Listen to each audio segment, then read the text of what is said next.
Hello Wargamers, we are back to the latest update in my Numenorian conversions. Taking me a little longer to get around to it than I thought, but that's mostly just life getting in the way of conversions. Anyway, here we have that Numenorian bannerman. So as you can see, the banner is just glued lightly against the helmet there, and it's actually just held on with super glue. From the original conversion I actually had to take off a little bit more of the haft here just above the hand, but that allows the banner flag itself to actually sit on the fist quite nicely and hold it quite secure.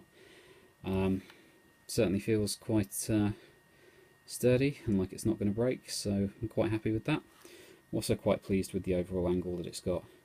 It's not quite true, but looks good enough on the battlefield. So I'm quite happy with that for my banner for the Numenor army. Next up we have the Numenorian hornblower. So again, that was just really gluing a Delamroth Knight's horn in place of his sword arm.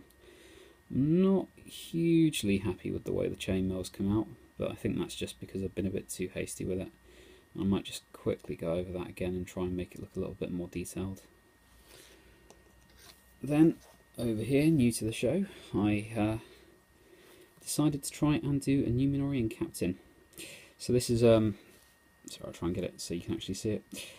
This is a really simple one. This is literally just a plastic sword arm cut off at the fist, at the wrist rather, and just a little bit of green stuff into where this model would normally be holding a spear. Not used the spear at all, just glued this one on and played around with it with the green stuff to try and get it into a good position. It's actually inspired from one of the original Lord of the Rings source books that used this conversion as an example of how you can do some captains, or some unusual conversions with the existing range of models. So that in effect is the Numenor command done. Having made the captain on foot, I then decided I might want to put him on horseback. So here is the prototype for that. This was essentially just a waist swap with a Knight of Gondor. And a waist swap with a Numenorian warrior. It's kind of come out okay. I'm reasonably happy with it. It's going to need a lot of green stuff around the back to kind of resculpt the cloak over the mounted figure and to cover the gaps between the two. Also, the next step is to try and get rid of the Knight of Gondor leg armour, or the thigh armour, and to maybe sculpt some Numenorian robes in their place. Not sure how long that's going to take, but we'll give it a go. And finally, mounted Elendil is that little bit further along. Essentially, I have made press moulds of the various bits of armour that are on the infantry model to get that chest piece and these two wing bits that sort of sit above his thighs. Got one on each side there.